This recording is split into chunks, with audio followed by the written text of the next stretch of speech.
तुम्हाला माहित आहे का मित्रांनो, पाटण तालुक्यातील या दत्त मंदिराला छत्रपती शिवाजी महाराजांचा पदस्पर्श झाला आहे. छत्रपती शिवाजी महाराज सातारावरून निघाले त्या पहिल्यांदा चापाच्या श्रीराम मंदिरात येत होते. श्रीराम मंदिरातून डायरेक्ट दत्त मंदिरात यायचे, दत्त मंदिरामधून तारकला जायचे.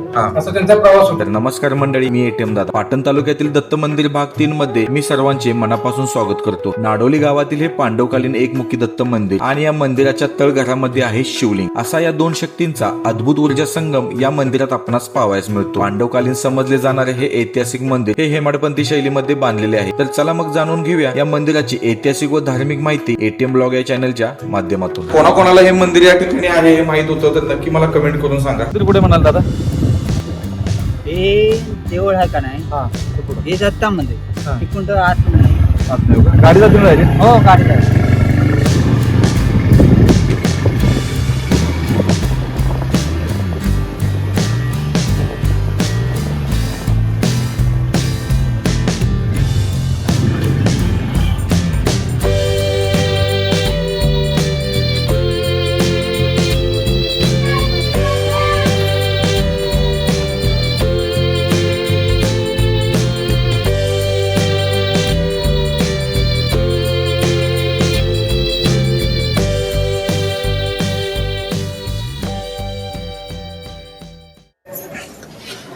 तर मित्रांनो, आता आपण नाडोली या गावातील एकमुखी दत्त या मंदिरामध्ये आलेलो आहे. तर बघू शकता तुम्ही,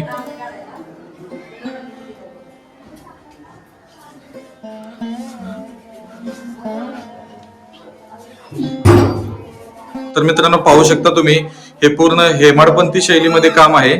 आणि बघू शकता तुम्ही त्यावेळची ही दगड रचना, जे शिवकालीन दगड वगैरे काळा दगड वापरायचे, त्याचं थोडा आता या ठिकाणी कलर रंगरंगोटी करून कलर वगैरे मारलेला आहे. बघू शकता तुम्ही.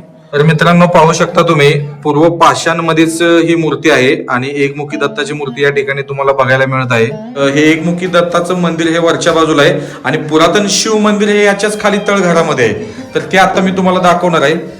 तर चला मग आता आपण तळघरामध्ये जाऊया.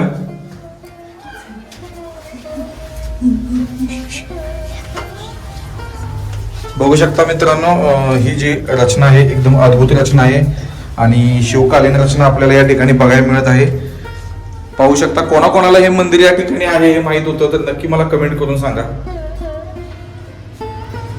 पाहू शकता, फ्रंट मधनं हे इथून दरवाजा आतमध्ये आलेला आहे आणि परत वरच्या बाजूच्या गाभाऱ्यामधनं हा एक दरवाजा या ठिकाणी इकडून आलेला आहे. आणि पाहू शकता याच्या खाली तुम्ही हे शिवलिंग.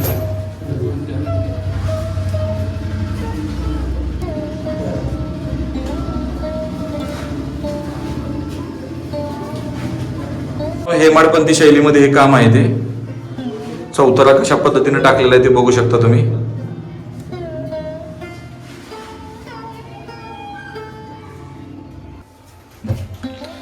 तर मित्रांनो बघू शकताय तुम्ही, ह्या ध्यान गुफा आहेत आणि या ठिकाणचे जे गावकरी आहेत त्यांना आपण विचारूया.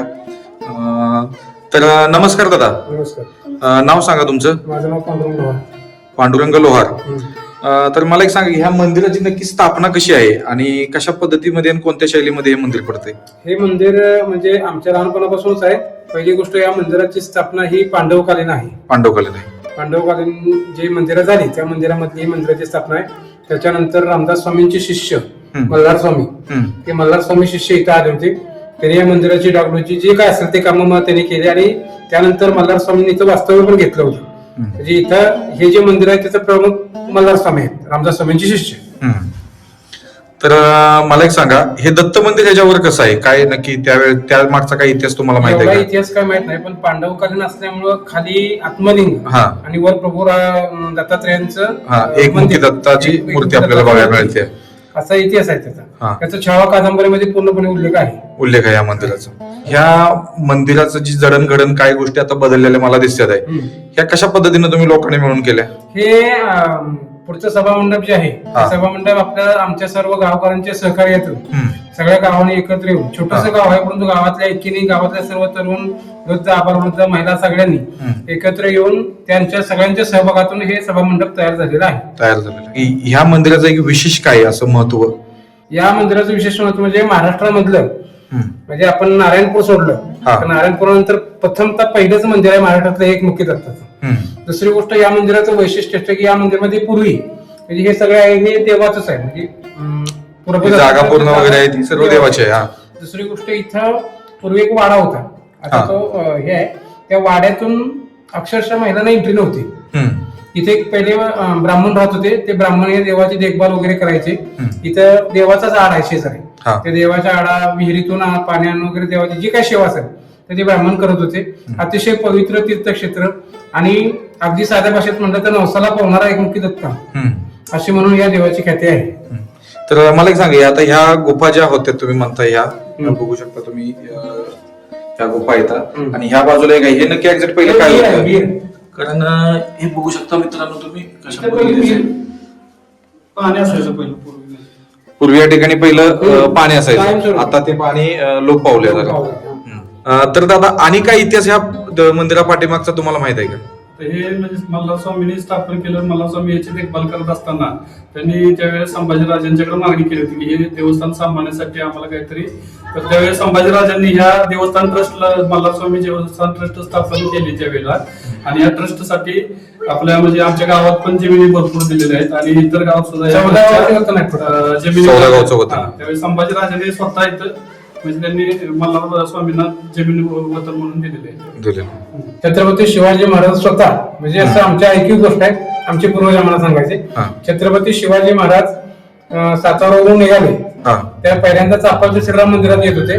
श्रीराम मंदिरातून डायरेक्ट दत्त मंदिरात यायचे. दत्त मंदिरामधून तारकला जायचे.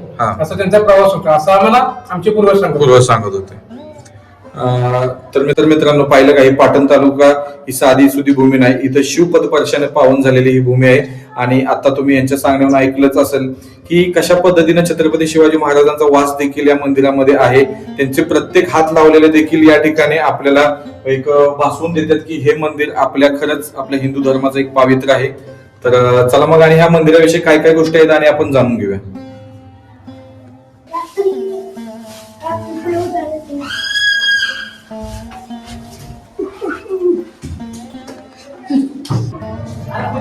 तर पाहू शकता मित्रांनो तुम्ही हे तळघर आहे बघू शकता तुम्ही.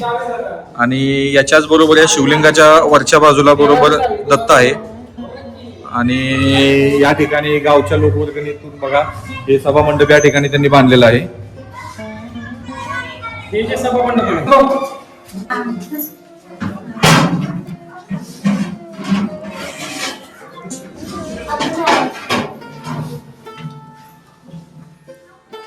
तर मित्रांनो पाहू शकता तुम्ही जी मूर्तीची रचना आहे तर ही काळ्या पाषाणमध्ये एकदम मूर्ती आहे बघा. हा.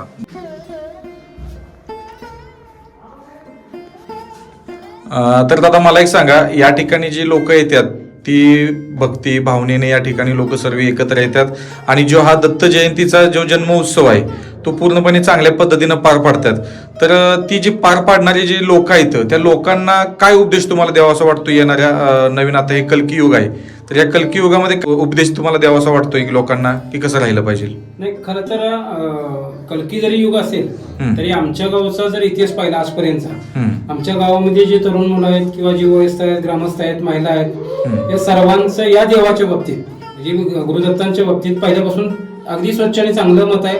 आणि सर्व ग्रामस्थ सर्व तरुण मंडळ सर्व मुलं सर्वच लोक एकत्र येऊन सगळ्या पद्धतीने चांगल्या पद्धतीने हा दत्त जन्मोत्सव पहिल्यापासून साजरा करत असतात. आणि शेजारील गावची मग आमच्या पंचकृषीतली जी गाव आहेत त्या गावातली लोक सुद्धा या देवाला येतात. पूर्वी या मंदिरामध्ये लग्न व्हायचे म्हणजे लग्न इथं लागायचे या मंदिरामध्ये ट्रस्ट होती त्यावेळा किंवा या देवामध्ये दत्त मंदिरामध्ये लग्नाचं पूर्वी नियोजन होत होतं. अगदी चांगलं देवस्थान आणि जागृत देवस्थान म्हणून महाराष्ट्रामध्ये ख्याती आहे मंदिराची आणि या देवाची सुद्धा.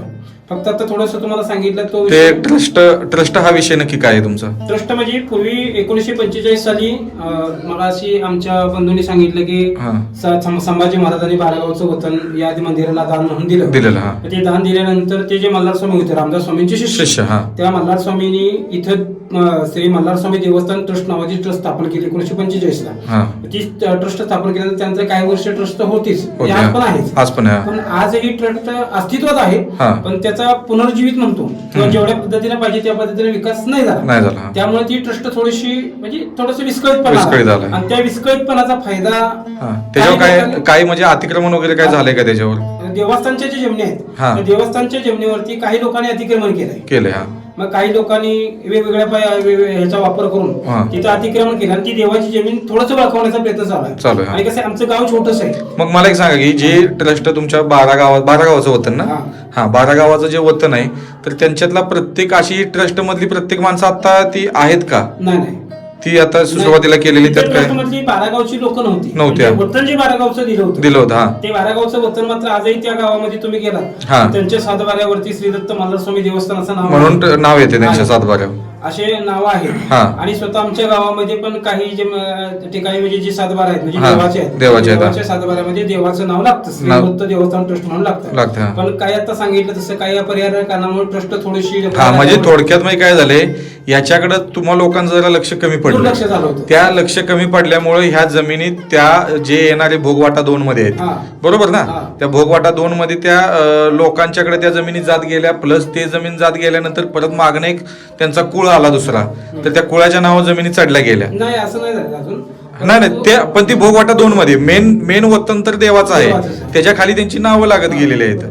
एवढाच विषय झालेला आहे. आता ते करण्यासाठी तुम्हाला एक प्रशस्त टीम करावी लागणार आहे आणि ते करून तुम्ही त्या कुठं आहे त्याच्याद्वारे तुम्हाला या केसेस म्हणा काय गोष्टी आहेत त्या तुम्हाला टाकाव्या लागतील किंवा केस टाकण्याच्या अगोदर तुम्ही सर्वांनी प्रथमतः तिथं गेलं पाहिजे आणि तिथं गेल्यानंतर तुम्ही ज्यांच्यापाशी जमीन आहे त्यांना एक रिक्वेस्ट आणि विनंती केली पाहिजे.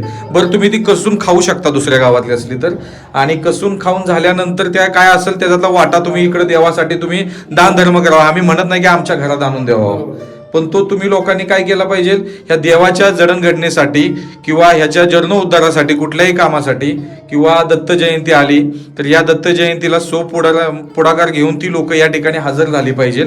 हेच तुमचं म्हणणं आहे बरोबर आहे ना? दुसरी गोष्ट मी आता सांगितली का बाकीच्या गावचं वतन आहेच हा. आहे. प्रॅक्टिकली प्रॉपर नाडोली म्हणजे जे श्री गुरुदत्त देवस्थान ट्रस्ट जे वतन आहे किंवा हा. जे काही जमिनी आहेत हा. तर त्या जमिनीवरती आता विस्कळीतपणा आल्यामुळं त्यांना असं वाटलं की कोणच नाही विचारणार बरोबर. थोडक्यात. अशा पद्धतीने झाल्यानंतर थोडंसं त्याच्यावरती अतिक्रमण झालं ते पण निघावं आणि शासनाने मला त्यासाठी सहकार्य करावं. सहकार्य करावं. तसे आमच्या गावातले सगळे लोक म्हणजे ग्रामस्थ हा. तरुण सगळे एकत्र आहेत. एकत्र. देवासाठी सगळे एकत्र असतात, एकत्र. देवाच्या कार्यासाठी एकत्र असतात. सगळ्याच कार्यात आमच्या गाव ग्रामस्थ हा. एकत्र असतात आणि त्यांच्या सहकार्याने ग्रामस्थ प्रयत्न करतात. पण जर शासनानं याच्यामध्ये लक्ष घालून थोडंसं आम्हाला सहकार्य केलं आपल्याला शासनासाठी म्हणजे शासनाला तुम्ही पळवलं पाहिजे आता. शासनानं काही गोष्टी याच्यामध्ये आम्हाला सहकार्य करून हा. आमची जी पूर्वज ट्रस्ट होती किंवा पूर्वज ज्या काही गोष्टी देवाच्या हा. होत्या त्या जशाच्या तशा जर मिळाल्या तर अजून देवाला आम्ही ऊर्जित अवस्था प्राप्त करू शकतो किंवा अजून काय भरपूर काय करू शकतो.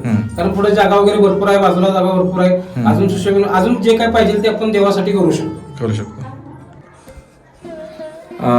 तर मित्रांनो आणि तसेच प्रशासन देखील तर बघू शकता तुम्ही मल्हार स्वामी ट्रस्ट या ठिकाणी आहे पण काय कारणावास्तव ती जरा लोप पावत निघालेली आहे. पण गावकरी हे आणि गावातला जो गावगाडा चालवणारी माणसं आहेत ती पुढे लागून ह्या ट्रस्टचं चांगल्या पद्धतीनं काम करण्यासाठी उत्सुक आहेत. तर त्यांना जे काय अडचणी येणार आहेत त्या अडचणी तुम्ही जे ट्रस्ट मधील माणसं येतील तुमच्यापाशी आणि गव्हर्नमेंटनं देखील यांच्याकडे लक्ष लावून यांची जे म्हणणं आहे ते मान्य करून किंवा त्यांच्या काही अडचणी दूर करून या मंदिराला तुम्ही पूर्णपणे सहाय्य केलं पाहिजे ही अपेक्षा धरतो. आणि असेच आपले नवनवीन व्हिडिओ बघण्यासाठी एटीएम ब्लॉग या चॅनलला सबस्क्राईब करायला देखील विसरू नका आणि शेजारील घंटीचं बटन देखील दाबायला विसरू नका जेणेकरून येणारे एटीएम ब्लॉगचे नवनवीन व्हिडिओ तुम्हाला बघायला मिळतील. धन्यवाद.